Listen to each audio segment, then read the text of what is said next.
നമ്മൾ നേരെ ആപ്പിളിൻ്റെ അങ്ങോട്ടാണ് പോയത്. ഗ്രീനും ഉണ്ട് റെഡും ഉണ്ട്. കുറേ ഫോട്ടോസും വീഡിയോസൊക്കെ എടുത്തു. പിന്നെ നമ്മൾ കുറേ ആവശ്യമുള്ള ആപ്പിളും പറിച്ചു. റേറ്റ് ഏകദേശം സിമിലർ തന്നെയാണ് നമ്മളെ സൂപ്പർ മാർക്കറ്റിലൊക്കെ കിട്ടുന്നതും ഇവിടുത്തെ റേറ്റും ഒക്കെ ഏകദേശം സിമിലറാണ്. പിന്നെ നമുക്ക് ഒത്തിരി ഇവിടുന്ന് കഴിക്കാൻ പറ്റും. കിലോയ്ക്ക് ഇതിൻ്റെ ഫ്രണ്ടിൽ തന്നെ റേറ്റ് ഇട്ടിട്ടുണ്ടായിരുന്നു. ഒത്തിരി ഭയങ്കര റേറ്റ് കുറവൊന്നുമല്ല, പക്ഷെ ഒത്തിരി താഴെ ഇങ്ങനെ പൊഴിഞ്ഞ് വരുന്നുണ്ടായിരുന്നു.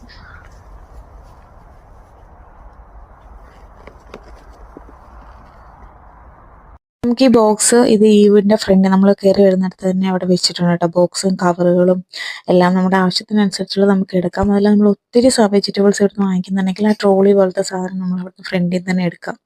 മെയിനായിട്ട് കാറിൽ വന്നായിരിക്കും നല്ലത്. ഇതെല്ലാം തൂക്കി പിടിച്ചുകൊണ്ട് അല്ലെങ്കിൽ പോകാൻ ബുദ്ധിമുട്ടായിരിക്കും. കാറിലൊക്കെ വരുന്നവർക്ക് ഒത്തിരി സാധനങ്ങൾ നമുക്ക് ഇവിടുന്ന് വാങ്ങിച്ചുകൊണ്ടാകും. പിന്നെ സ്ട്രോബെറി സീസണൊക്കെ ആകുമ്പം ഒത്തിരി സ്ട്രോബെറിയൊക്കെ ഉണ്ടാവും. നല്ല ഫ്രഷ് ആയിട്ടുള്ള സാധനങ്ങൾ നമുക്ക് അത് കഴിഞ്ഞ് നേരെ നമ്മൾ നമ്മുടെ ഹാലോവിൻ ഫെസ്റ്റ് നടക്കുന്നിടത്തോട്ടാണ് വന്നത്. ഹാലോവിൻ്റെ കുറേ ഡെക്കറേഷനും ഇത് പക്ഷേ പെയ്ഡാണ്. ഇതിനകത്ത് വരണമെങ്കിൽ നമ്മൾ പേയ്മെൻറ്റ് കൊടുക്കണം. കുട്ടികൾക്കും വലിയ ആൾക്കാർക്കും 2 പേർക്കും നമ്മൾ ടിക്കറ്റ് എടുക്കണം. പിന്നെ ഇതിനകത്ത് പംകിൻ നമുക്ക് കാർവ് ചെയ്യണം എന്നുണ്ടെങ്കിൽ അതിന് നമ്മൾ എക്സ്ട്രാ പേയ്മെൻറ്റ് ചെയ്യണം. അങ്ങനെ ഇതെല്ലാ വർഷവും ഈ ഒരു ടൈമിൽ ഇവിടെ നടക്കാറുണ്ട്.